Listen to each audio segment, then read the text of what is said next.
Council of the Village of Glendale will now come to order. Will everyone please rise for the Pledge of Allegiance? I pledge allegiance to the flag of the United States of America and to the republic for which it stands, one nation, under God, indivisible, with liberty and justice for all. Thank you. Ask folks to mute your electronic devices lest they go off at an inopportune time. This is the regular meeting of the Village Council, so it has now been called to order, and we have a quorum and an agenda that has been circulated. Madam Clerk, can you confirm the quorum? I confirm the presence of the quorum. Thank you. And with the agenda, there will be one change in it. This is a very common one when we have the privilege and pleasure to swear in new firefighters, new public servants protecting us. We bring that matter up to the front of the up to the top of the agenda. Before we come to that, however, we start with the minutes of the meeting of May 1st, regular council meeting. And these meetings have been circulated. I gather that there's some changes made. And do I have a motion to accept the minutes as amended? So moved. Second. Any further comment?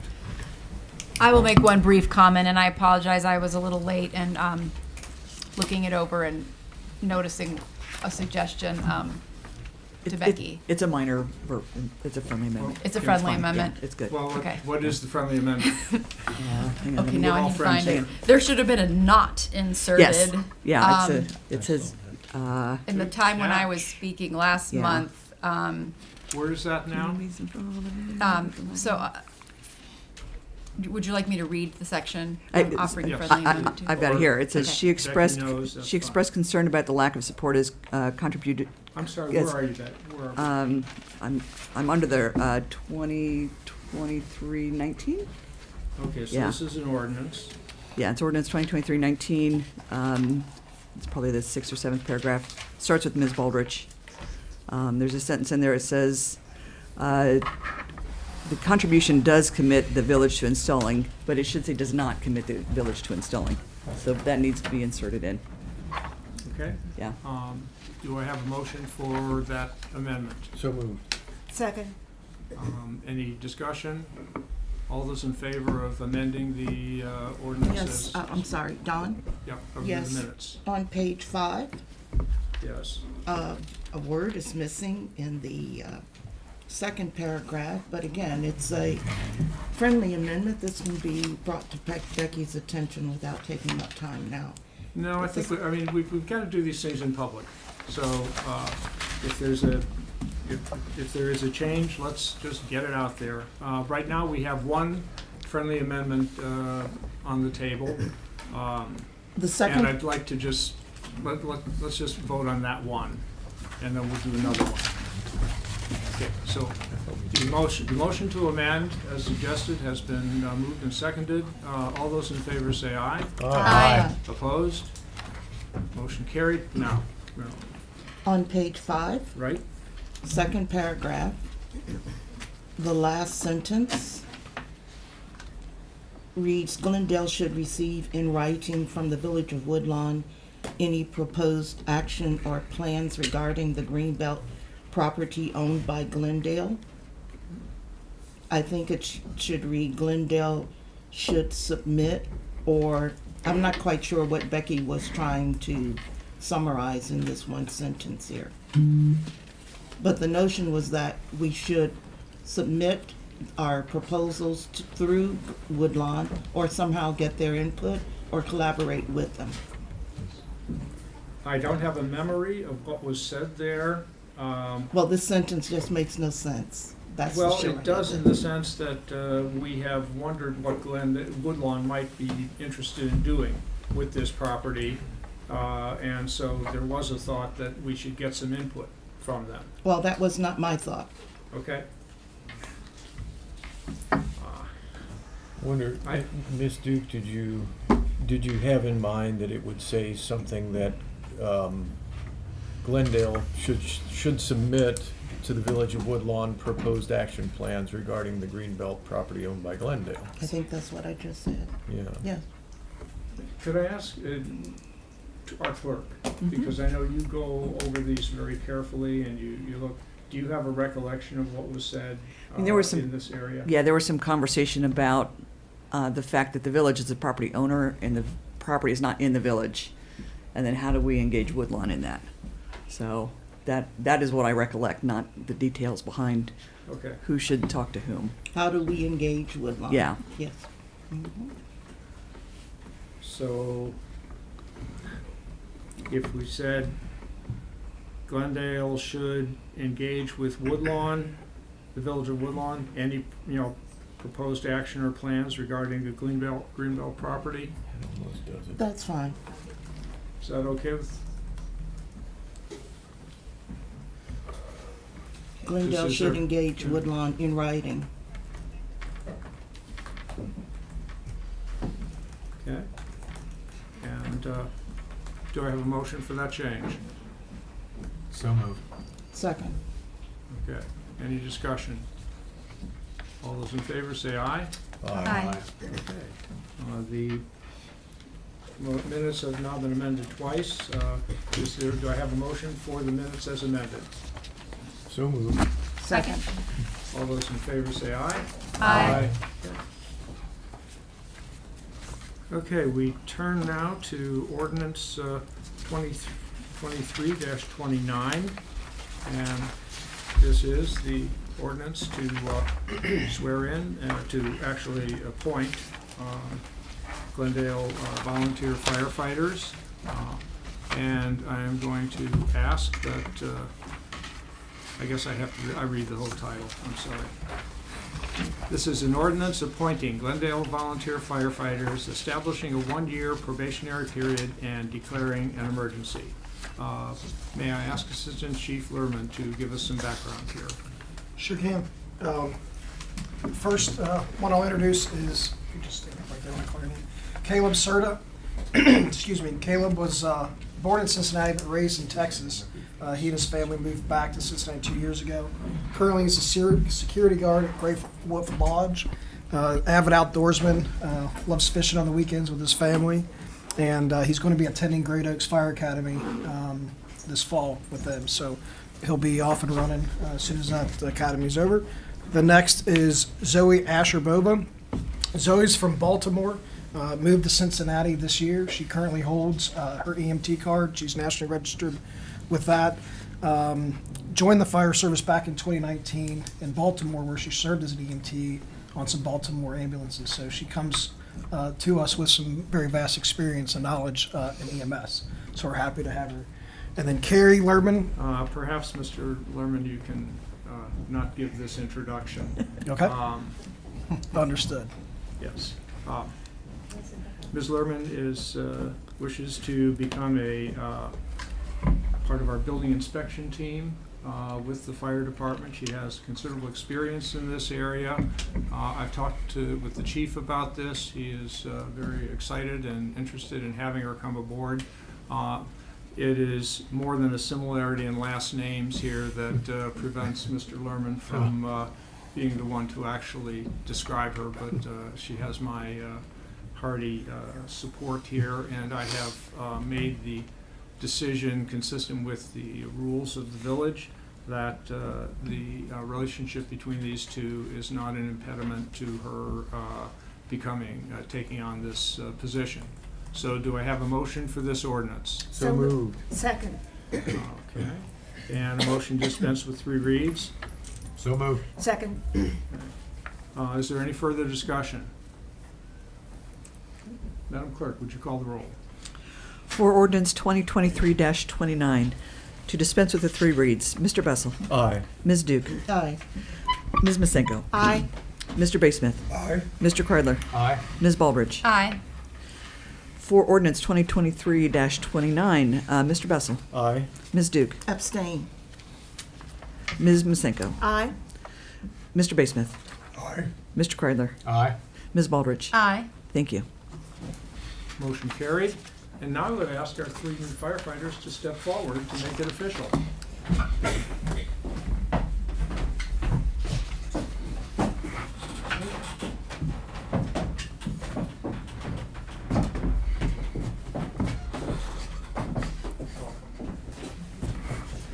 This will work. Now, just raise your right hand and repeat after me. I state your name. Do hereby swear that I will support the Constitution of the United States That I will support the Constitution of the United States and the Constitution of the State of Ohio, and the Constitution of the State of Ohio, and that I will faithfully and I will faithfully and impartially discharge and impartially discharge the duties of volunteer firefighter, Village of Glendale, the duties of volunteer firefighter with the Village of Glendale according to the best of my ability, according to the best of my ability, so help me God. so help me God. Welcome aboard.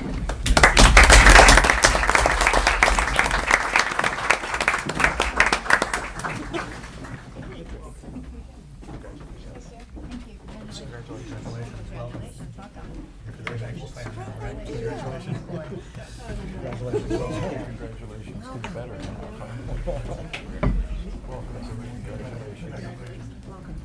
Thank you. Congratulations. Thank you.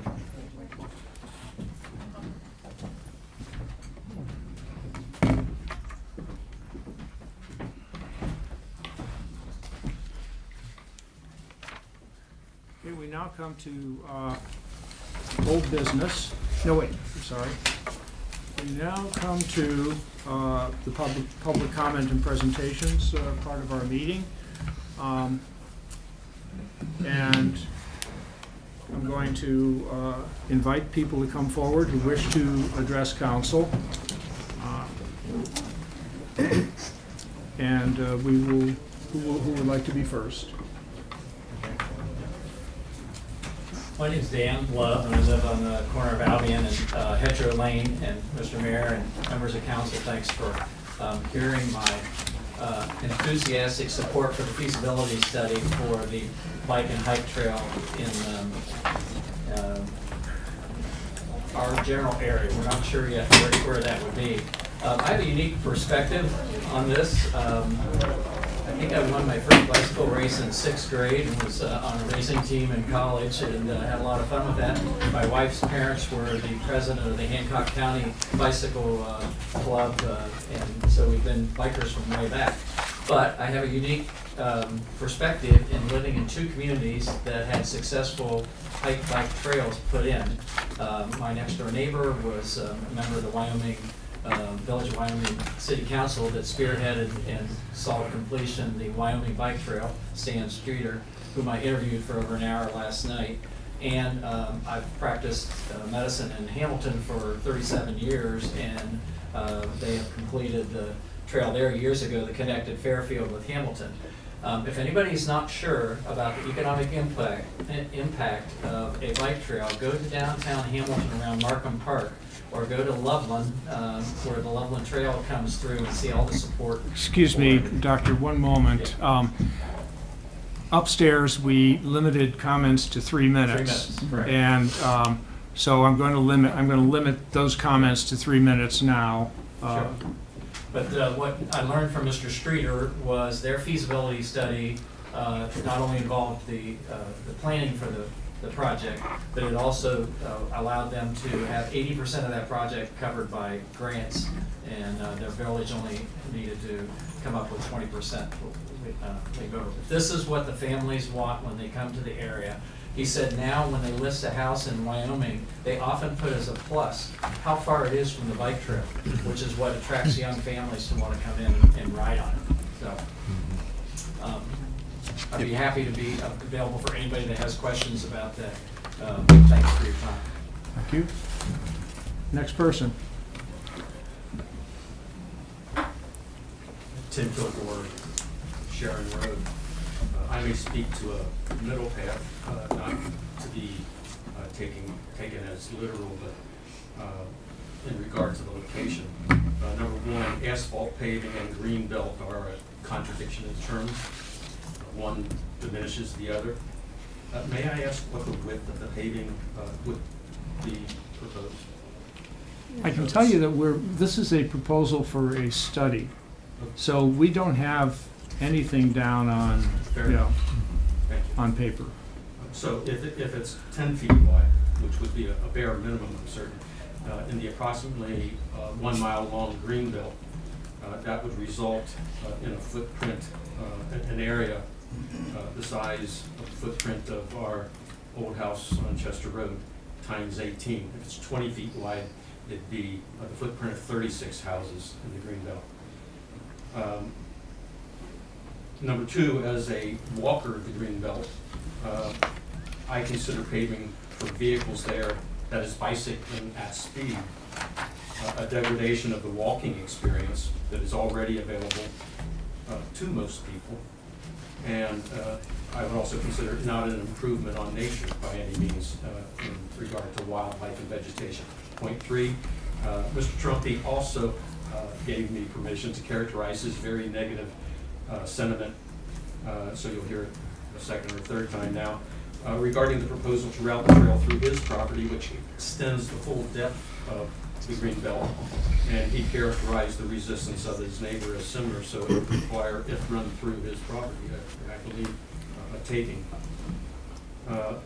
Point four, I'm not sure the two, that is biking, hiking, are complementary, not necessarily, but a bike hike path was recommended in the 2000 village plan.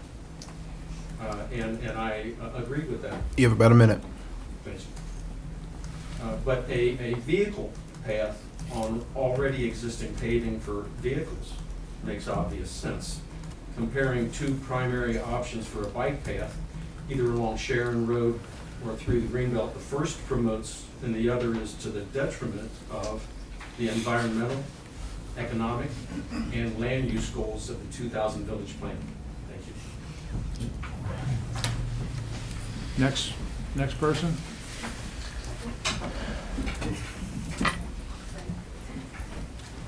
Hi, good evening. I spoke earlier upstairs, but I'm afraid I'm gonna have to. I have a comment from a neighbor. There's been several comments on behalf No, of. but we don't, it's all your comments. I'm sorry. We've already allowed multiple comments from Mr. Trumpy. Mayor. Okay.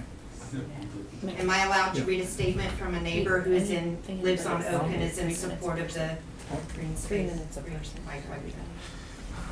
Okay, but she spoke upstairs. She's reading a comment from somebody else, I think, but who That's couldn't right. be here. My comment is not my own. It is from a neighbor on Oak. Okay. Am I allowed? Okay. This is from Bobby Joe Ehlers. My husband Chuck and I live on Oak, and we are supportive of the council moving forward with a study to assess the feasibility of connecting the bike trails. Glendale has a beautiful history of parks and recreation being important in our community, and this opportunity seems appropriate to learn more about. Of course, we would want that study to help us understand how we would balance the opportunity for a bike trail with the protection of our green spaces and the trees that are also important to the Glendale community. But this study will allow us to understand those trade-offs and enable council to make a great decision about how to move forward. We endorse proceeding with the study. Thank you for letting me speak on behalf of the Ehlers. Next person.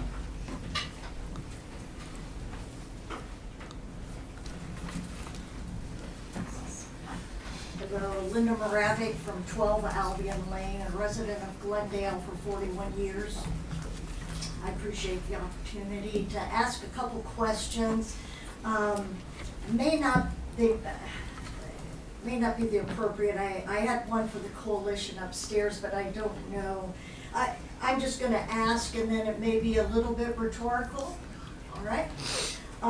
Should Glendale pursue the project beyond the feasibility study? I was wondering about rough estimate costs, future costs for Glendale regarding the maintenance, which would include the trash pickup and so forth, and the safety and parking for that. And I was just wondering, just roughly, I didn't expect to the dollar, but I just wondered if Glendale would be incurring hundreds of dollars or hundreds of thousands of dollars to be expecting beyond that. So, I don't, do you want to care to answer that, or it's? Well, I certainly don't have the answer, and with the study, you know, I think that's part of what the study is going to tell us. Okay.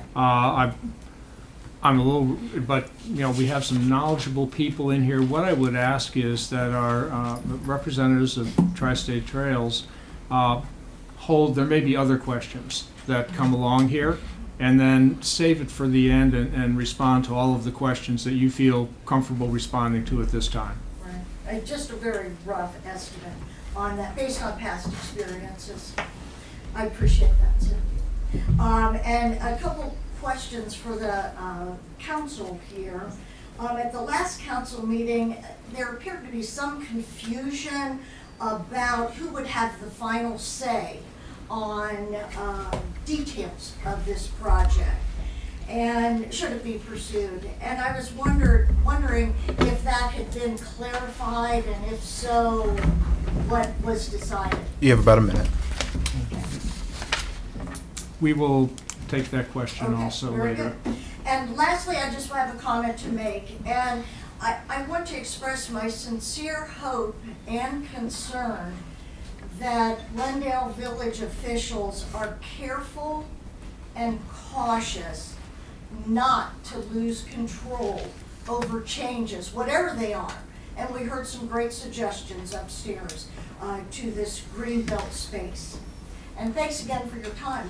It was a bonus. I thought I was not going to get to talk. Okay. Next.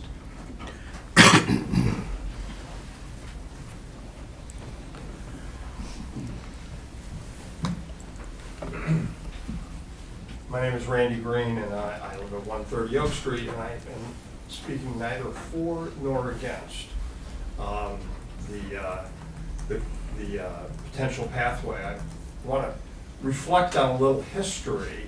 In the early 2000s, the Princeton school system passed a referendum to renovate or replace all of the schools.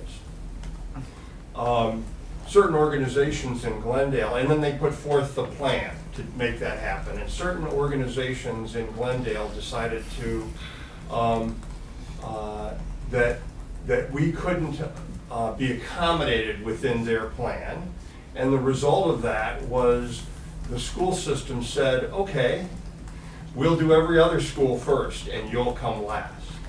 And the result of that is we got less money and have less of a school than some of the other places in the Princeton school system. So I think it would be the right thing to spend this money so that we really understand the impacts and are part of the group that is talking about this and understand how we'll interface with everybody else. Thank you. Someone else want to speak?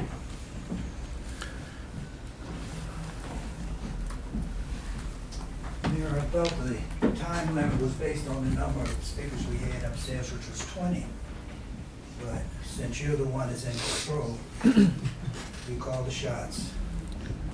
I want to speak to the residents of the village of Glendale. My name is Kevin Parrish, with 176 Washington. We have a bigger problem than the greenbelt, and that's the water situation in our infrastructure here. I would urge you guys who are following me and tracking information that I provide to this council to look at the February 11, 2021 Utilities Committee meeting and see what happened there, which they addressed the CMA. We don't really know what happened with the CMA. I mean, we got the money, they had it for a year, and we don't know what exactly it did for it. On the DEFA application, it didn't address any issues of overflows and property invasions, none of that. But yet we got $110,000.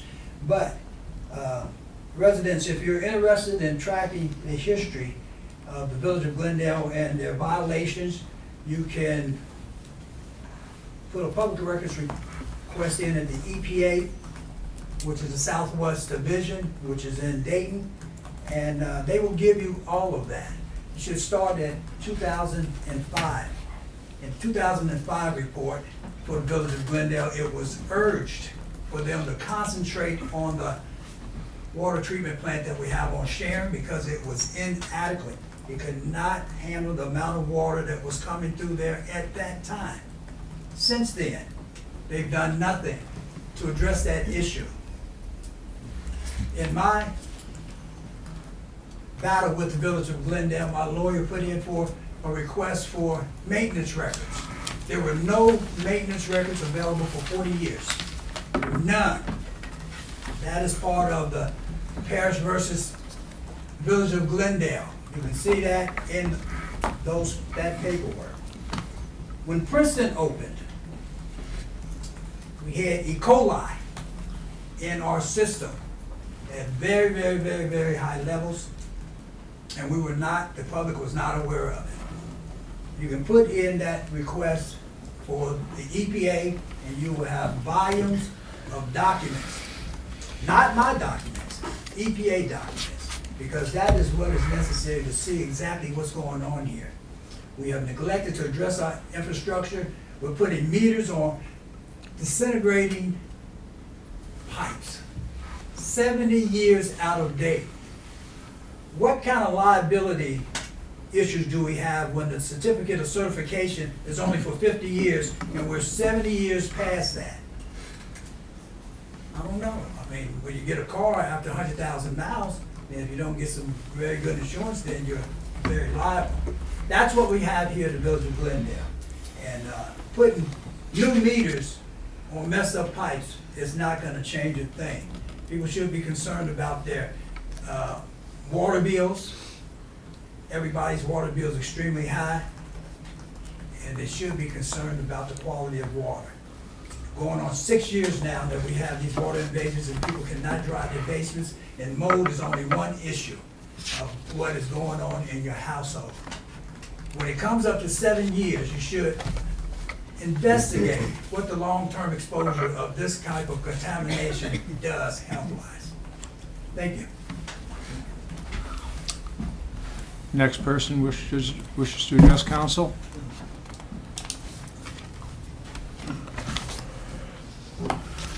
I'm Bill Parrish, Glendale resident. You're representing the Exton Cultural Arts Center at 620 East Sharon Road. I just wanted to offer to the committee and to council some history. I think that the studies and all of that, I think that's all great. That's what we do to make sure we're clearly defining what we're attempting to do.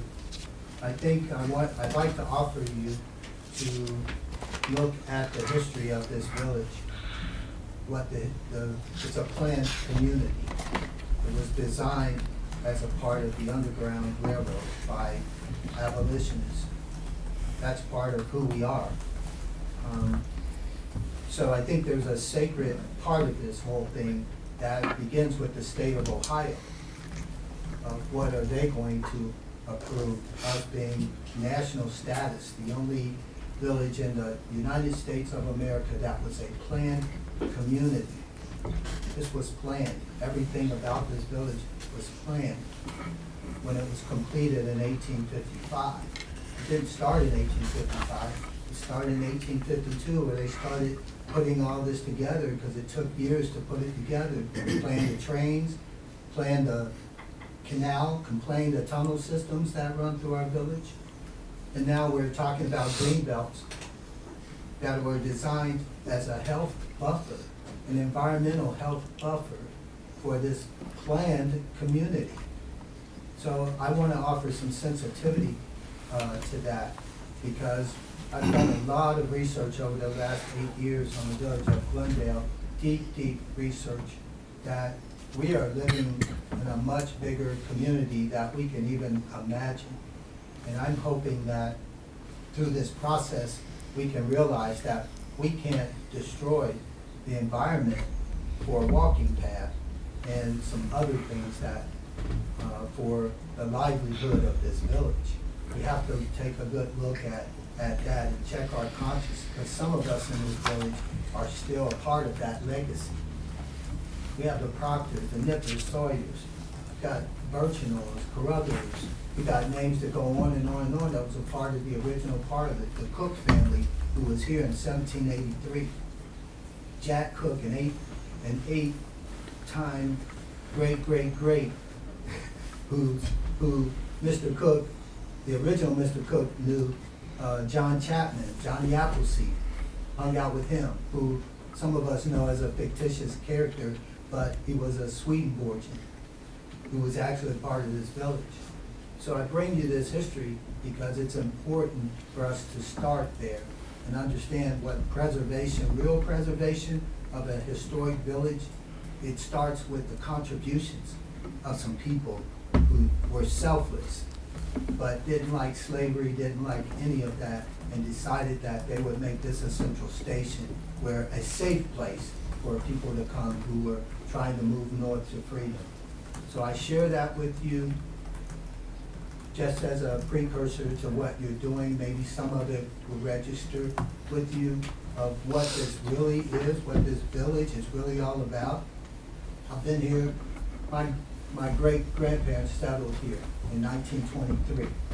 We came here from Statesboro, Georgia, where my grandfather had a cotton farm and a boll weevil attacked the crops. And Glendale said, come here. So a bunch of us, families who live in the area over in Washington Avenue, we all came and settled in Glendale. You have about a minute. So whatever that might mean to you guys, when I see the green belts and I drive past them at Morris, over in Morris and Oak, I see the history of this village where there were actually, over at Oak, there were Indian mounds that Matthews family preserved. You know, I mean, we've got all these kinds of things that are all wrapped up in this property over there, not just trees and grass. This is real history, you guys. So I just ask, if you would, for some sensitivity about this village that you drive into, and it's got a big sign that says the National Historic Village, and what that means. What does that mean? Everything in it should be preserved. That's what it means to me, what it's always meant to me. So I just offer that to you tonight as something to think about, something to consider. Thank you for giving me the time to share again. Thank you. Someone else wishes to come forward? Okay. We're going now to turn to old business. Are we gonna, you said you wanted to hear from them after. Oh, I'm sorry. Yes. Yes, please. Okay. Again, Mayor and members of council, my name is Wade Johnston. I'm the Executive Director of Tri-State Trails. So I wanted to address a couple comments that have come up throughout tonight's lively discussion.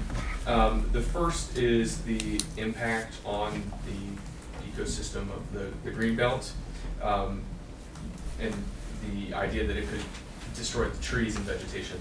I think there's definitely a way that we can minimize the impact on existing trees through there, and there's a great example locally, the Wasson Way Trail in Cincinnati. There's this beautiful switchback that they designed to bypass old growth trees, and it is this beautiful trail through the treetops and still has a great tree canopy. I would argue that building a trail in the Greenbelt would be a way to enhance that space and make it more like an accessible park for everyone to enjoy. And as a part of the study, we have scoped out with the engineers to look at one or two alternatives to the route. So if we would look to the administration about what your goals are to accomplish, and we would definitely want to look at the Greenbelt because it's publicly held land. That's a real gem when you're building trails. But we could also look at an alternative to identify the cost and opportunities and challenges associated with that. As far as the trail goes, I think it's a really wonderful opportunity for storytelling, for telling this history that was coming out about Glendale and how it can be a way for people to experience it in the built environment. I wanted to touch a little bit on the cost of the study and the cost effectiveness of the study. So by participating in this multi-jurisdictional collaborative plan, you're actually going to be getting some cost savings in the services that you would otherwise be receiving. So to study the phase that we're looking at here, it's about $20,000 in services. And because we've convinced the county and some other agencies to contribute to that, the cost of Glendale would only be $7,500. And as far as building the trail goes, we would recommend a funding strategy that allows you to go after a federal grant and then match it with the state grant and minimize the local taxpayer dollars that are going into it. So we try to stretch the public dollars that are available from our friends at the federal and state government to really not impact your pocketbooks as harshly. The railroad crossing is another issue that came up. What you have right there at Oak Street is currently a legal at-grade crossing, and so it is legal for a pedestrian to cross the street there. What we would do is look at how we could improve that to make it a safer, better trail crossing. But in terms of eliminating or trading off your quiet zone, I don't view that to be an issue. And then I just wanted to briefly say the other communities that are participating in this plan: Great Parks of Hamilton County, the Hamilton County Regional Planning Commission, the Mill Creek Valley Conservancy District, Sharonville, Evendale, Reading, Lockland's We Thrive Committee, Glendale, hopefully you will join, the City of Wyoming, Woodlawn, Lincoln Heights. Excuse me, I'm sorry, I have stop there. to cut you here, but we get the message. Mayor, are we allowed to ask questions to Mr. Johnston, or? Yeah. Two questions for you. Number one, earlier. I just want to confirm. This is now on the table because we took it off the table at the meeting of the Committee of the Whole. Now, do we need any separate vote to get it on the table for council here? Yes, this is a Different meeting? yeah, different meeting. Okay. So I'd like to start with just this ordinance is now on the table for purposes of a regular council meeting. So do I have a motion to take it off the table? So moved. Second.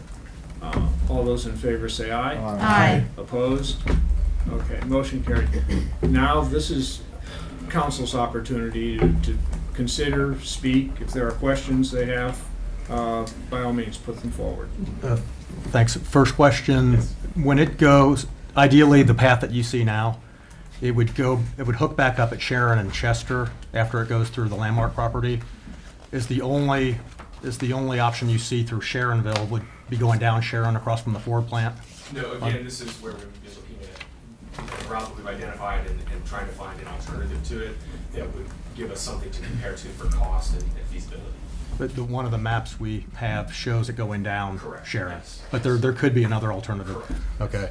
And then the second question, what you just said, so Woodlawn, Wyoming, Lincoln Heights, Glendale, each one of us, if this all gets approved and you go back to the different communities, each one of us as a different suburb, different municipality would have to go pursue the grants on our own? So, not necessarily. The key part of the study is to figure out how much it will cost and what challenges do you need to overcome to make a route possible. The applicant for funding, or whoever would build the trail would have to be the applicant for funding. So Glendale could take it upon themselves to apply for a grant and build the trail. We believe that there's a really strong case to be made for Great Parks of Hamilton County to do this because it's so close to Glenwood Gardens and they're already connecting the trail to Winton Woods. They were the first dollars in on this study. They're the largest dollar amount right now. They care a lot about this project and they see it as a way to link up Sharon Woods and Glenwood Gardens. So I think that as part of this process, there's a very possible scenario where Great Parks will take the lead on applying for a grant and building it and maintaining it. But can I just clarify that one, what you think? But as it is structured now, if this trail were to be put into place, Glendale would be responsible for the development costs of it, unless something wonderful happens through the parks or grants. But Glendale is the first up for the responsibility, correct? To be clear, the study is a study. So coming out of this, we would make a recommendation for here's how you fund this. You go apply for a federal grant, you match it with a state grant. To Glendale. For the entire project. And then out of that, we would try to identify who is the most likely or best suited candidate to be the applicant for funding. And Glendale very well could do that. But again, this is a regional trail network in the center of Hamilton County. I think by participating in this plan, it's an opportunity to make that case for great parks, because your tax dollars are paying for that too. Okay. I have a question regarding the traffic on a trail. How much use does it get? Is it 100 persons per day typically, or 10 persons per day? I mean, I have no idea what that is. Yeah, I would say it's a couple hundred people a day. If it's a really heavily used trail like the riverfront parks in downtown, it's like a couple thousand people a day. Through Loveland, it's about 1,000 people a day. But that's a really well-established, well-known trail. Right. I'd like to go back. Mr. Johnston? Yes, can you provide the village of Glendale just rough estimates of construction and maintenance costs? And I'm looking now at information from the Hamilton County Land Bank, as well as from the city of Wyoming, on the hundreds of thousands of dollars in construction costs in 2017 to begin the hike bike trail that exists now. And there is currently additional efforts to extend that trail from where it ends at Oak Park up to the city of Wyoming's business district. And that itself entails a couple of $100,000s. Grants are available, and the city of Wyoming is not bearing that entire cost, but that kind of cost is significant, even in terms of matching dollars, because if we are to match something of that caliber, of significance, then we're not funding something else. So I am very interested in cost estimates based upon your experiences with the Wasson Trail, as well as the Wyoming Hike Bike Trail. I think someone also mentioned a trail in Hamilton, Ohio. Yes, okay. Yeah, so typically it's about $500,000 to $1 million per mile. And the grants that are available will typically cover between 70 and 80% of that cost. So the funding strategy that we have been successful with in Cincinnati is applying for a federal grant that covers 80% of your total project cost. And then you can then subsequently apply for a grant through the state of Ohio to cover the 20% match that's required. And then you have to put up 25% of the 20%. So that further minimizes your project cost, turns it from $1 million project to a couple, like $100,000 approximately. And so that is a strategy that we have seen success with. I think there's plenty of ways to get creative as well. In Cincinnati, we did a capital fundraising campaign where we raised $10 million in partnership with several local government agencies and nonprofit groups. And that private dollar amount has been used as the local match source. So we're stretching dollars by matching grants and then raising private money. And I'm not promising to do that here, but I'm saying there are ways to get creative. But the key piece is knowing how much it will cost, because the estimate that I gave you is very general. It does not look at the specific conditions you have on it. Okay. And you said 500,000 for a mile. 1 mile. Yes. Can I ask a question on top of that? Is the funding cover maintenance costs? Excuse me now. Just It's an important question to know, because I mean, it's one thing to get it built, it's another thing to maintain it. It is, but it's another thing, this is not a general discussion here. But you have not, you may speak after Mr. Johnston here. I'm happy to answer the question. The maintenance costs are for mowing the trail, a couple $1,000s a year. And I would say, look at what your public works department is currently paying to maintain the greenbelt with mowing that area. That would give you a good estimate of what you might expect. And I know they do a lot of tree cleanup in that area too. So I mean, those are the types of costs that you anticipate on an annual basis. Every 20 or 30 years or so, you have to look at repaving. There are grants available to do that as well. To clarify, so on the low end, it's about 500,000 for 1 mile. I'm thinking that the Glendale jaunt is about half a mile. So potentially it could bring down to $250,000 for that project. Is that what I'm hearing? Yeah. To expand on that, I'm sorry, were you finishing?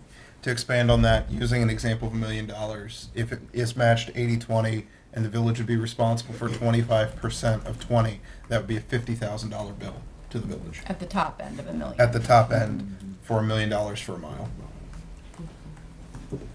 We're speaking of miles. Is this, I hate to get technical, but I'm trying to really envision this. We're speaking of a straight line or curvular? You mentioned the Wasson Way being curvular. I would say the Wasson Way is pretty straight. You can design it either way. Okay, Yeah. so when you say 500,000 per mile, are you speaking of a straight mile or curvular mile? A straight or mile, yes. Straight mile, thank you. If I might just add, because of the grade on the east part of the greenbelt and ADA accessibility requirements, which I assume factor into this, and because of a lot of trees that we don't intend to disturb, I imagine there would be a winding path if it's actually through the greenbelt. So I don't know that it's I don't know if it's a switchbacks like in the national park system, but probably not a straight line up the hill either. And we're basically familiar in here, it would basically go from the Century Inn restaurant to Chester to the border of the Landmark property. That's only half a mile? Do you know offhand or? I'm just guessing. Okay. Yeah. I thought it was more than that. I just looked it up, it's 1.2. Oh, it is 1.2? Oh. 1.2 miles. You said alternative routes, what are they? Well, that's something we have not explored in detail. That we would do as a part of the study is we would work with your administrator to say what routes would you like us to look at as an alternative to this. As far as the greenbelt goes, I mean it's a really prime opportunity for a trail because it's publicly held. That's one of the biggest challenges with building trails is if you don't own the land, then you can't build a trail. And putting it in the roadway it has an offset or it impacts the design, the user experience. So we would really try to prioritize a user experience that's separated from cars and allows for people of all ages and abilities to be safe using the street. So economic impact would require some way of a cyclist, if there are 100 per day, to reach our village. How would that be done? You could do it through signage. You could take them on one of your residential streets, and I don't know offhand if the village has an ordinance about biking on the sidewalk. Some communities prohibit that unless you're younger than 16 or something. Generally, so it would be something that we could look at as part of the study is how to best connect it to the village. Connected to the village, but then there's not a trail to the village. You're on a street. That could be something that you explore further. This study is not the end-all, be-all. This is a starting point to look at the connection that we're trying to make from Glenwood Gardens to Sharon Woods. Okay. And I'm not trying to make life hard. I'm just a difficult person myself. I would hope that this trail is a starting point for you all to think about how you might build more and make connections and improve walkability as well as bikeability. Thanks. I wanted to offer one other comment. There have been some concerns about the two homes on the Greenbelt side, and there was some correspondence earlier today just to clarify that there would be no effort to go around or disturb those homes or properties in any way. Simply, go around is what the solution would be. So, not behind. Not behind. Yes. Yes. I'm sorry, what does go around mean, coming from Glenwood? There was a comment made about trying to potentially fit the trail in behind the two homes that back up to Goodwill. And there's been some just clarification that that's not something that they would be looking into do in order to disturb those properties. Or am I making that clear? Yes, we would route the we would propose routing the trail in front of those properties, not behind the backyards. One more. There's an assumption on the map that the trail will go through the landmark property. Has there been discussion, or are they involved in this study? No, not to date, and I think the alternative to that would be to hug the perimeter of their property. To do what? To hug the perimeter of their The property. perimeter rather of than the go property. Okay, that being on Chester Road, or what would you do? Yes, I suppose so. And again, this is something that we would look at through the feasibility. Sure, sure. Do you know what the other option would be if Sharonville does not want it in front of the Ford? The long extension on Sharon is it over on Glendale Milford? I don't think we've gotten that far yet, but I can tell you that Sharonville contributed $20,000 to the study because they believe in the project. Okay. I thought Ford was somewhat receptive to it going in front of their plant on Sharon Road. That's not the case? I have not had those conversations. Perhaps Okay. someone else from our team Okay, does. but your map shows that it goes right there. Yes, which is a public right of way. That's a public right of way. Okay, gotcha.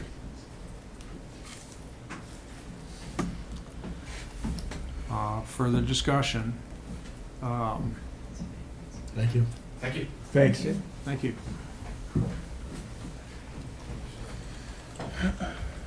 So, we have a motion in front of us. It has had 3 reads. It has been tabled. It has been taken off the table.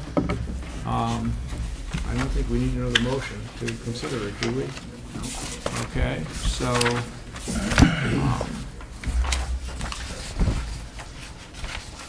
and this ordinance has emergency language in it. I don't know if that makes anybody uncomfortable, but it really just means that you don't wait 30 days after you pass it before it can go into effect. So, Madam Clerk, let's see. We have 3 reads, so we don't need a motion to dispense with 3 reads. So, Madam Clerk, would you call the roll? Okay. For ordinance 2023-19, Mr. Bessel. Before I say aye, I would just like to make sure that I clarify some of the concerns that I have. It sounds like the village would remain in control of where the path would go and how the path would be constructed. And if it did not suit our purposes, or if council disapproved of it, it would not move forward. Is that correct? Okay. And it seems to me that this could be a nice amenity for our village if it is placed properly, built properly, and it's within our budget to be able to maintain it, and all of those things will come out through this study. So I'm willing to say yes, let's move forward with the study and appropriate the funds. Ms. Duke. I would very much like to vote yes and move forward with the study and appropriate funds towards contributing to it. I've certainly supported hike-bike trails in other communities, and I would like to see a hike-bike trail in Glendale, but I am not convinced that we are ready to proceed. We, meaning Glendale overall, is ready to proceed. I'm going to vote no at this time. Okay. Ms. Masenko. I'm voting yes, because I think it's essential that we have a voice in how this section of the trail is developed. I think if we don't accept that fact, we could be looking at a trail coming up to Glendale and then stopping and picking up on the other the other side. So I think it's absolutely essential that we have a feasibility study for the right way to do this and to explore all options. So yes, I support. Mr. Baseman? Recognizing that this is a preliminary study, and we as an organization don't have the resources to make that study ourselves, and with the expertise of the various agencies doing a very thorough investigation and presenting to us detail for decision, then we can at that time make the final decision, and therefore I vote yes to proceed. Mr. Kreidler? All in all, I'm for a bike path through Glendale. I just still have too many questions on this, and I would prefer it stay on Congress and or Sharon and go on a main route instead of through the Greenbelt part of the side of the village. So I am for a bike path, but I'm going to vote no on this. Ms. Baldridge? I heartily vote yes. I think we absolutely need more information. If we, down the road, end up saying no to this trail, we need to know exactly what we're saying no to and why, and how that impacts the Glendale of the future. So I vote yes for now, and yes for Glendale 20 years from now. Thank you. I believe the motion has carried by a vote of 4-2, and we will proceed to appropriate the money for the study. I can just say as a side note, inside baseball or whatever, it has been suggested that we take that money out of the VPGI fund. Does anybody have a strong view one way or another on that? We would have to amend the ordinance. That's a good point. You have to Okay. amend. Let's- What's the purpose for taking it from general fund monies right now? General fund is a good place to take anything that you otherwise couldn't find a home for. We could take it out of VPGI. It is a capital project. Expanding forward, if there is a scenario where the village has to provide matching funds, VPGI would be the most logical place to take those funds.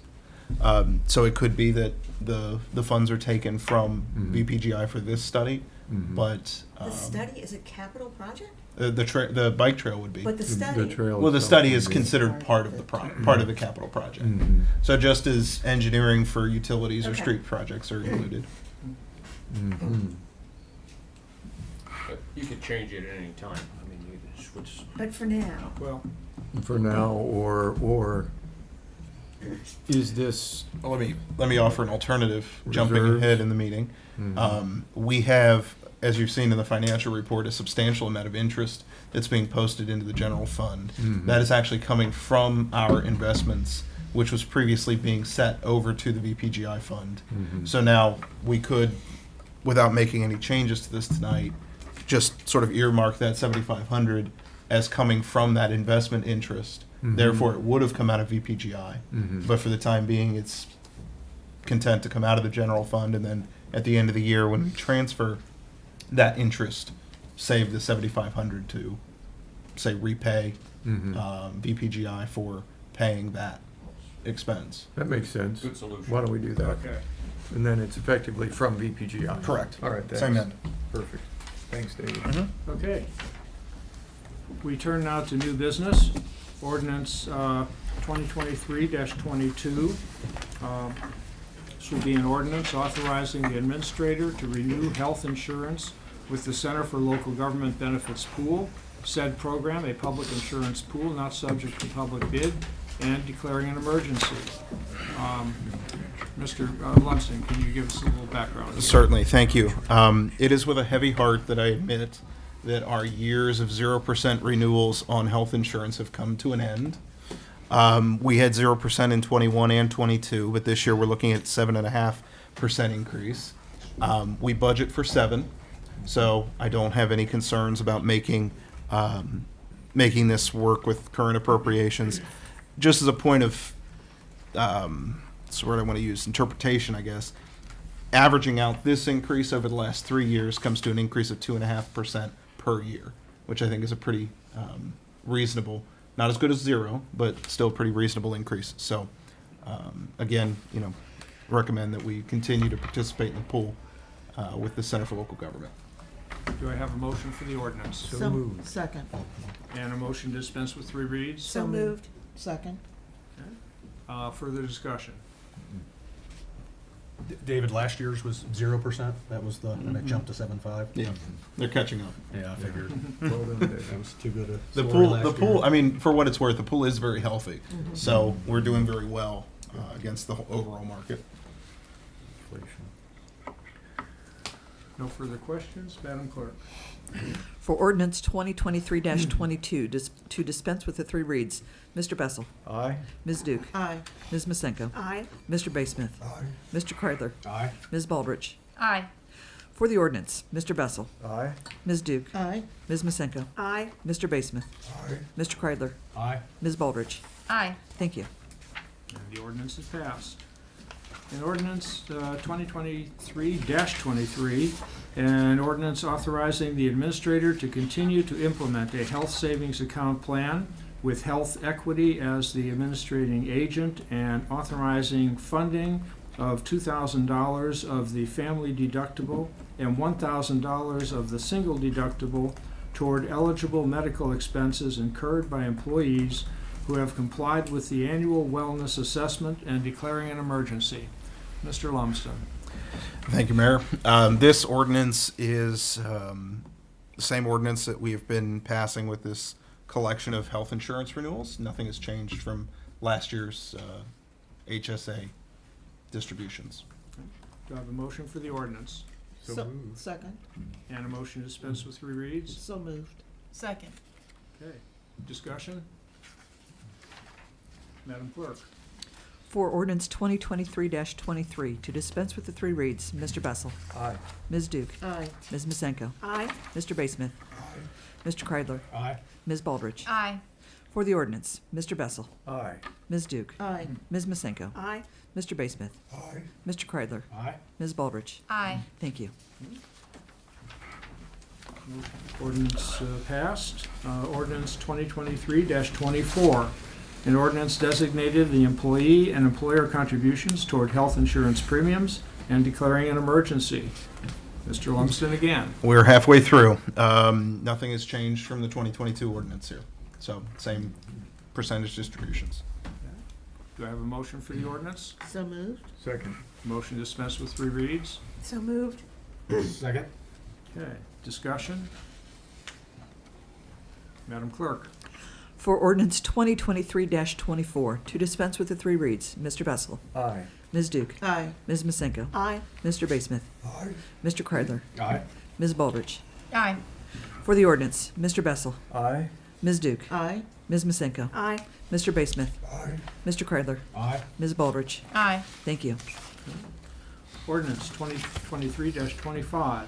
An ordinance authorizing the administrator to renew dental insurance with Dental Care Plus for all eligible full-time and those part-time employees provided for by ordinance and declaring an emergency. Mr. Lumsden. Thank you, Mayor. Actually, not again, 0% on dental this year, but same ordinance as last year, renewing dental for 1 more year. Motion for the ordinance So moved. Second. and a motion to dispense with 3 reads. So moved. Second. Okay. Discussion. Madam Clerk. For ordinance 2023-25, to dispense with the 3 reads, Mr. Bessel. Aye. Ms. Duke. Aye. Ms. Masenko. Aye. Mr. Basemith. Aye. Mr. Kreidler. Aye. Ms. Baldrige. Aye. For the ordinance, Mr. Bessel. Aye. Ms. Duke. Aye. Ms. Masenko. Aye. Mr. Basemith. Aye. Mr. Kreidler. Aye. Ms. Baldrige. Aye. Thank you. Ordinance passed. Ordinance 2023-26, an ordinance authorizing a contract with the Public Entities Pool of Ohio for property and liability insurance and declaring an emergency. Mr. Lumsden? Thank you, Mayor. This is a renewal of our property and automobile insurances for the village. This also includes cyber attack insurances, public official bonds and coverages, those sorts of things. This is renewing at an increase, so the good times have come to an end, but we're looking at an increase of about almost $8,200 over last year's rates. So it's about 12% increase. We're able to handle it with existing appropriations, but it is an increase over last year's number. Not anticipated. At What's least that? not anticipated at this level. Not anticipated at this level. Yeah, okay. And we'll be, hopefully, by the end of the year, making some adjustments to the way our budget's formatted that will allow us to anticipate a little bit better and calculate for that. That's coming. But for now, feel that we're able to meet this increase with existing appropriations. Question. David, did I hear you say $82 increase? $8,200. $8,200. That makes more sense. If it was $82, I'd be, I'll pay for it, that's fine. 12%. Do I have a motion for the ordinance? So moved. Second. And a motion to dispense with 3 reads? So moved. Second. Discussion? There have been increases in property insurance everywhere. So, and it's partially a function of the inflation we're seeing. Madam Clerk?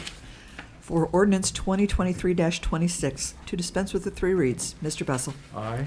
Ms. Duke. Aye. Ms. Masenko. Aye. Mr. Basemith. Aye. Mr. Kreidler. Aye. Ms. Baldridge. Aye. For the ordinance, Mr. Bessel. Aye. Ms. Duke. Aye. Ms. Masenko. Aye. Mr. Basemith. Aye. Mr. Kreidler. Aye. Ms. Baldridge. Aye. Thank you. Ordinance 2023-27, an ordinance authorizing amendment of the 2023 estimated revenues and appropriations of the Waterworks Fund and declaring an emergency. Thank you, Dan. Mayor. Thank you, Mayor. Back in January, the water treatment plant experienced an equipment failure, caused a pipe to burst, flooded the lower level of the plant. We have been running all of the expenses for that through the village's insurance. And this ordinance estimates the receipt of a to-be-determined amount, but we're in the neighborhood of $40,000 to $45,000 for those repairs, including the bill for Cincinnati Waterworks when we were on Cincinnati during that time when the plant was non-operational. And then also increasing appropriations to account for this unexpected expense against the water department budget. So ultimately a net zero output once we receive the payout from the insurance company. Motion for the ordinance? So moved. Second. Motion to dispense with 3 reads? So moved. Second. Discussion? Madam Clerk? For ordinance 2023-27, to dispense with the 3 reads, Mr. Bessel. Aye. Ms. Duke. Aye. Ms. Masenko. Aye. Mr. Basemith. Aye. Mr. Kreidler. Aye. Ms. Baldridge. Aye. For the ordinance, Mr. Bessel. Aye. Ms. Duke. Aye. Ms. Masenko. Aye. Mr. Basemith. Aye. Mr. Kreidler. Aye. Ms. Baldridge. Aye. Thank you. Ordinance passed. Ordinance. You said 45,000. Yes.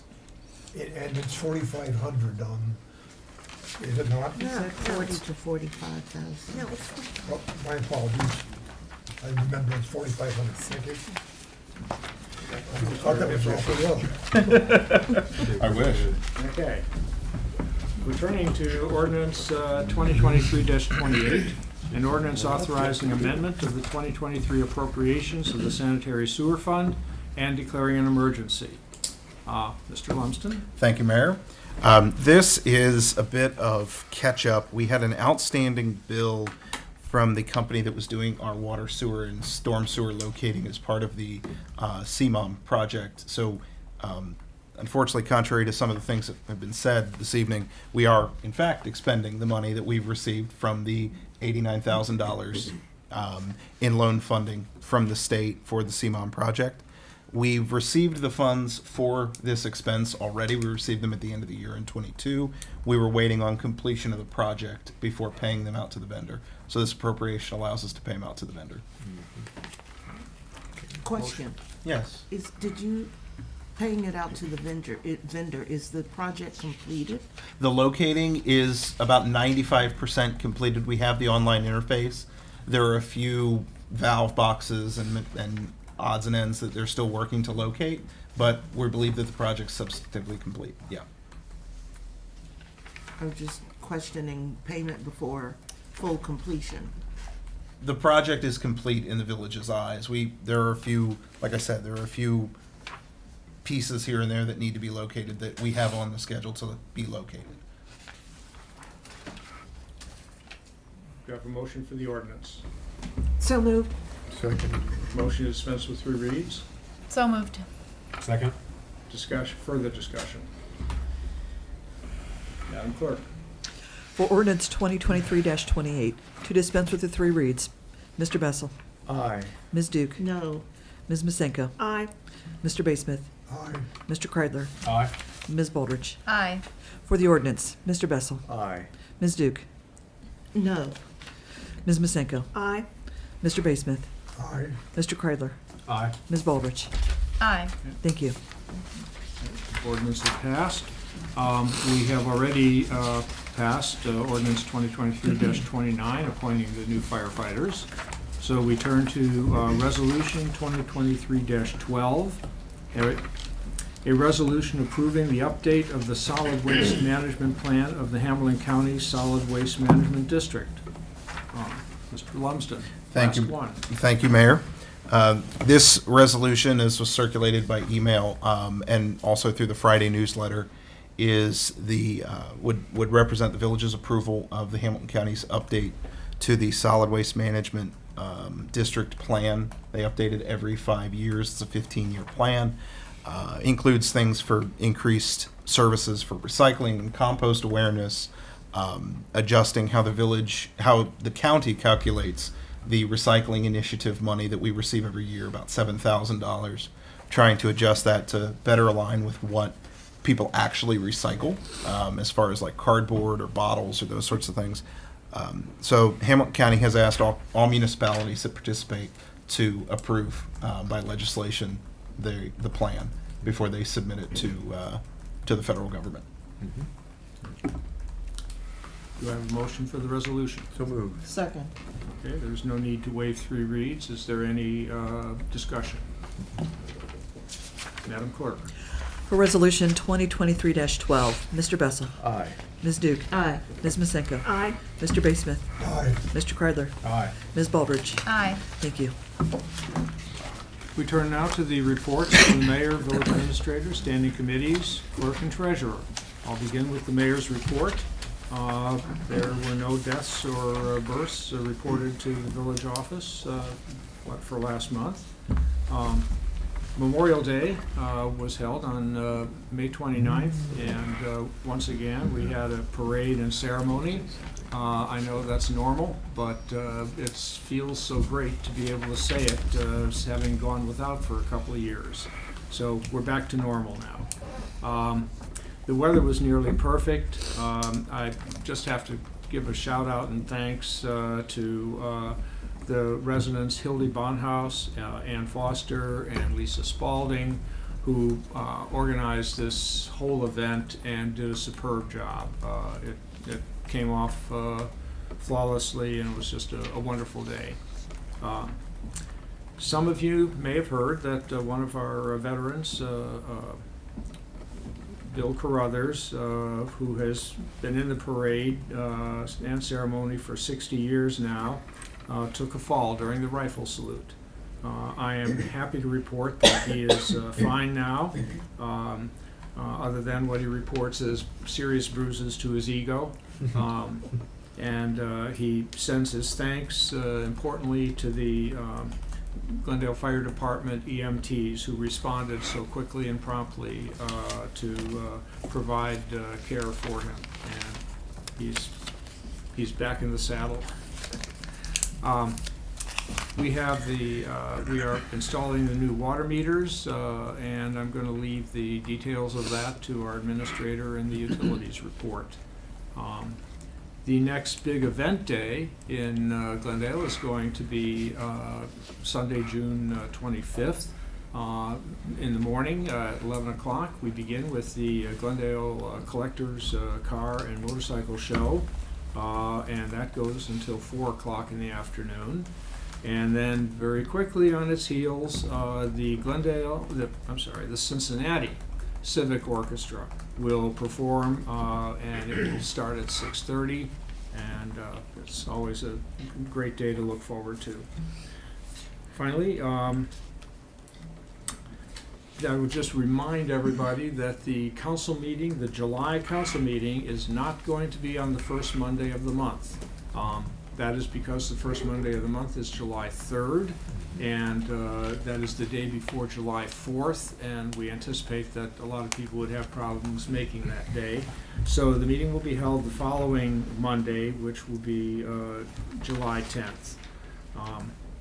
I guess I just have to say a couple of words, and we don't do this all the time, but when people get up and they make accusations about problems and things in the village, we usually give them their say and say, okay, move on.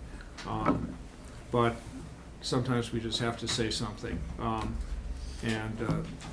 Things, for example, there's a question raised about the so-called CMOM, which is this over umbrella study of our water and sewer utilities, and that is ongoing. It will be ongoing for a long time. We have had important things accomplished with it so far, which were reported at the most recent Utilities Committee meeting, and I'm sure they will show up in the minutes.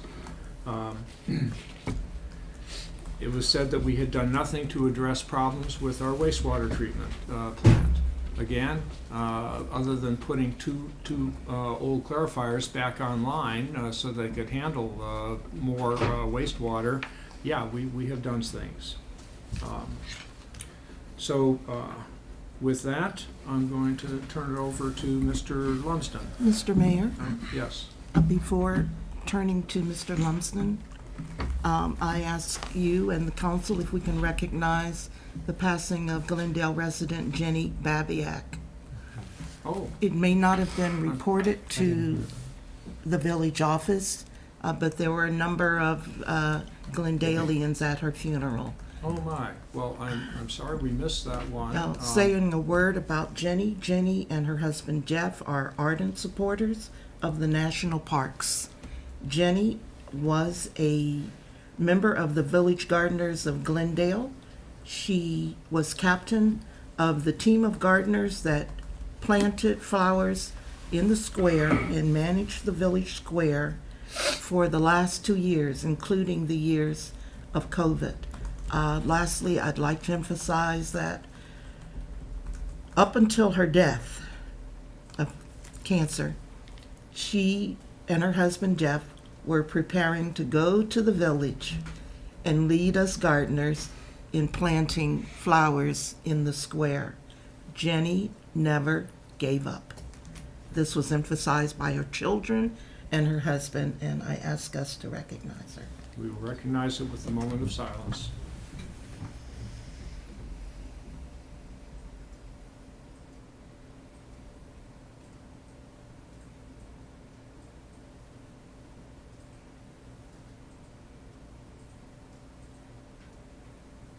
May she rest in peace. Amen. Thank you, Marilyn. Okay, Village Administrator's report. Thank you, Mayor.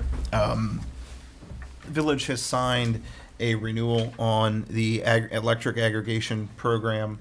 Flyers will be arriving in mailboxes, allowing folks to opt out if they're currently enrolled in the program. As a reminder, door-to-door solicitation is illegal in the village by ordinance.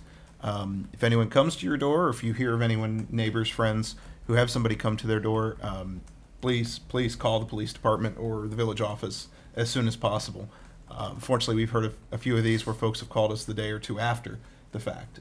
We like to catch these folks doing it in the act, so we always encourage folks to reach out to us as soon as possible.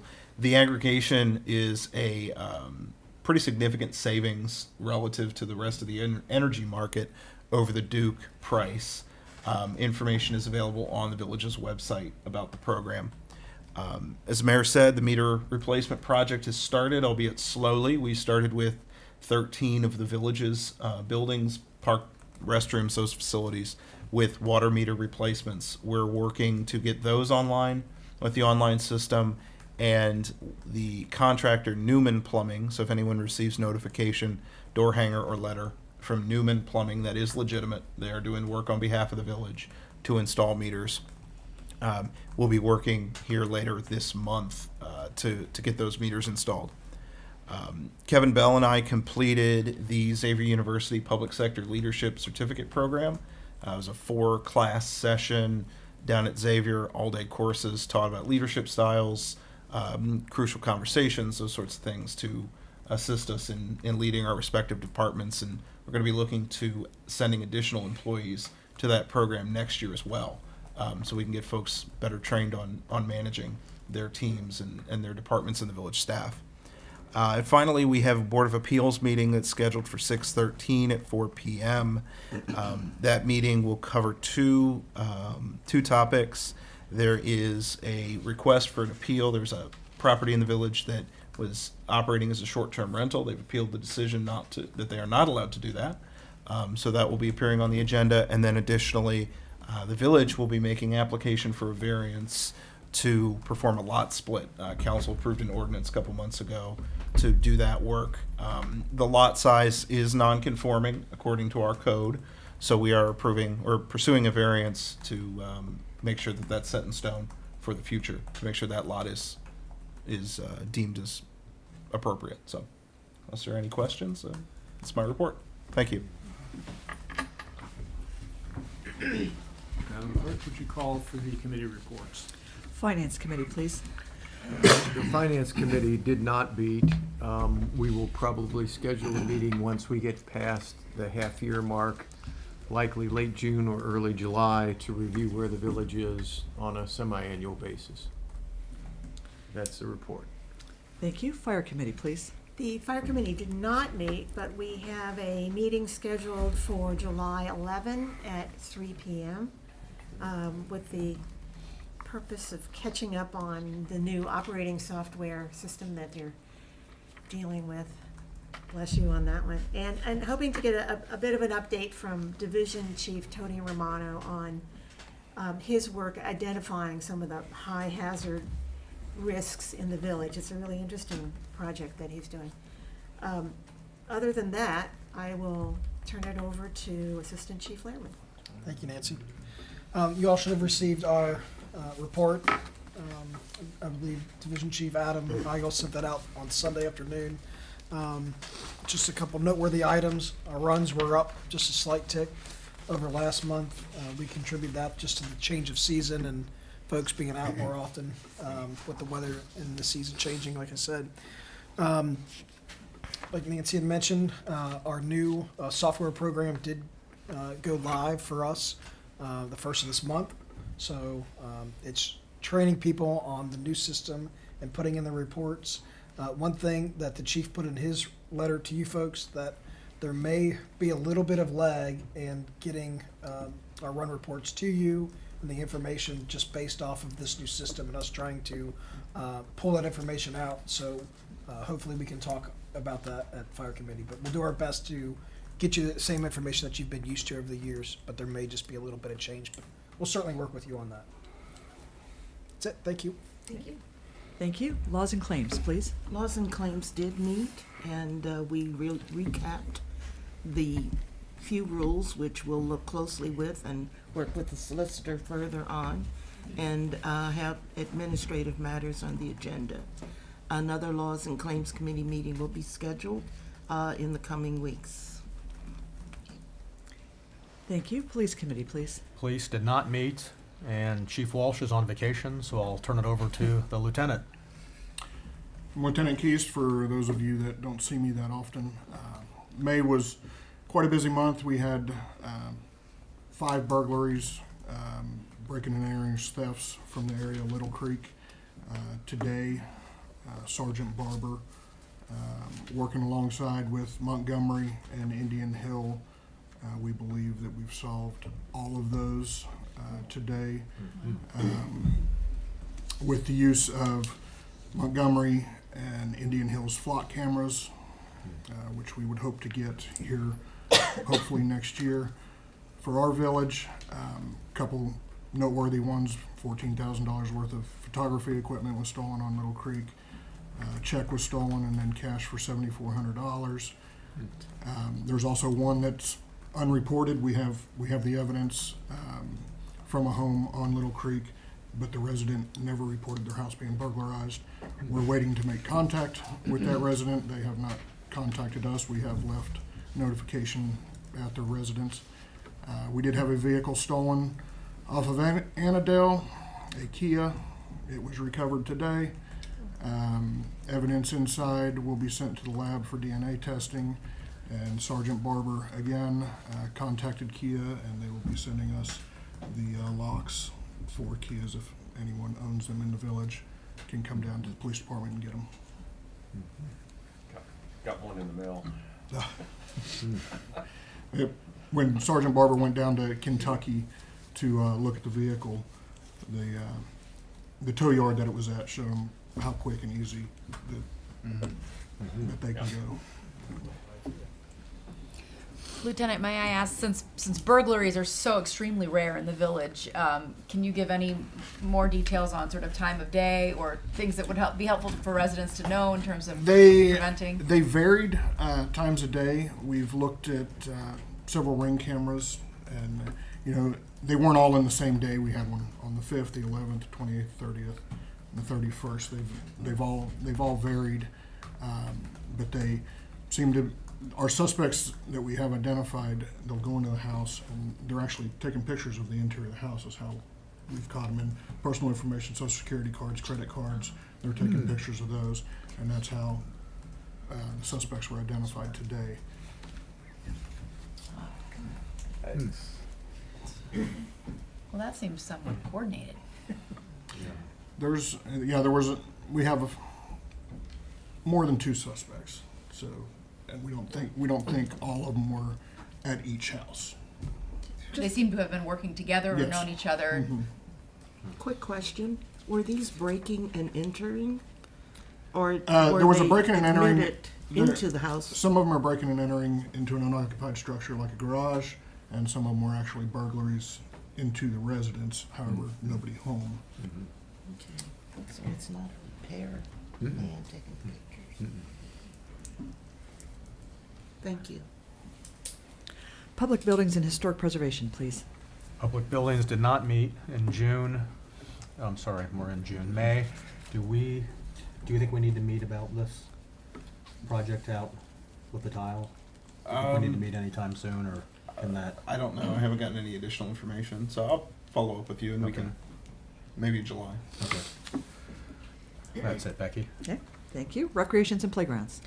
We did not meet this month, but we do need to meet in the next few weeks, so I will email about a time just to discuss the progress on the playground at Summit Park and some other field-related things.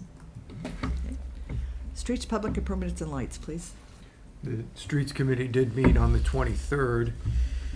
Discussion was mainly around water mitigation at the Hedgerow, Albion, Oak Road area. The Bethany School presented their plan for the north part of their property. It looked very nice, and according to the engineer, would make a good improvement in the water that comes off of that property, or detaining the water that comes off of that property in a heavy rainstorm. That combined with some work we'll do with curbing and storm sewers on Albion and Hedgerow, and then a retention pond in the Oak Road Greenbelt will help the water situation in that entire part of the village. A new plan for that pond from our engineer was circulated to the committee. The committee thought that that pond looks much better in that it helps preserve some older trees and some other trees in that area that do well around ponds and around water. So out of that, David is going to solicit some bids when he gets some final drawings. And once we have an idea of what that pond may cost, it will likely come to council for a vote. And that there was some discussion about roads, but that was the vast majority of the meeting itself. We will be meeting again when we have more information from our engineers regarding some cost items and final designs on the storm system up there, the curbing and the storm sewer system. That's it for streets. May I ask a quick question? I've seen some comments on social media about street condition and plans for streets. Would the best way for people to find information about that be minutes, or is the plan that we have laid out for the streets in the order that we're going to do it in? I think it's both. It's minutes, and then do we have the street plan that's laid out? We have a currently? copy of the street plan that was updated as of last year. Needs to be updated for 23, 24, 25. If folks have questions, always encourage them to reach out to me directly. I can certainly assist them. As we work to do the water main replacements and get a timeline for those projects, we'll be putting together some kind of a congealed image document of the work that's upcoming. So that should be coming out in the next couple of weeks. Thank you. All right. Okay. Utilities, please. Utilities did meet, and the topics of discussion were basically an update on the financials for the enterprise for the first quarter ending April the 30th. As was already mentioned, we discussed the starting of the installation of the water meters, and it's very exciting to anticipate what that is going to do for the utilities and for the satisfaction, I think, of the residents, because we'll be able to monitor their usage on a daily basis. Another topic was the CMOM, which is mentioned often and which is sometimes little understood. But David had prepared a very comprehensive presentation of the use of the flow meters, which we purchased rather than renting, and which turned out to be a very good decision.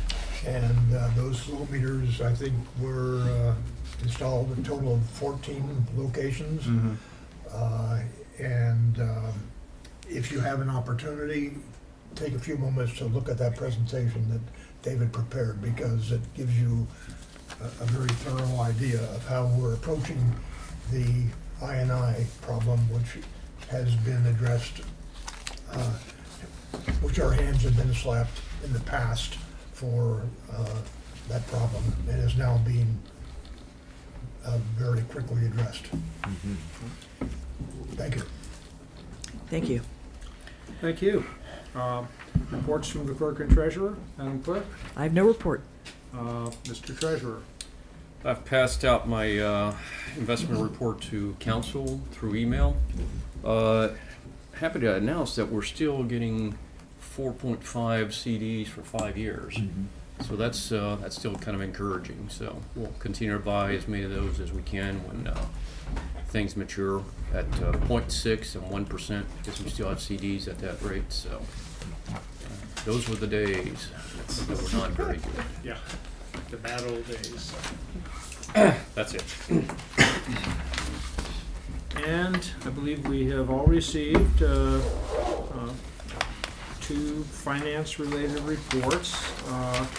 We now only have one general checking account to talk about, and that is 2023-06, general operating checking, certification for the payment of certain bills, and the April 2023 financial report showing revenues and expenses as well as fund balances. Do I have a motion to acknowledge receipt of these reports? So moved. Second. Any discussion? Vote. All those in favor? Aye. Okay, opposed? Motion carried. With that, the chair will entertain a motion to adjourn. Excuse me. Oh, I'm sorry, I didn't hear you acknowledge receipt of the mayor's court report? you got me there. Got it. That was part of the police, that came with the police report. Okay, so we did receive a report on the mayor's court. And do I have a motion to acknowledge receipt of the mayor's court report? So moved. Second. All those in favor? Aye. Aye. Opposed? Okay. Thank you, Marilyn. I happened to cross it accidentally. So, now, the chair will entertain a motion to adjourn. So moved. Second. All those in favor? Aye. Opposed? Okay. Thank you.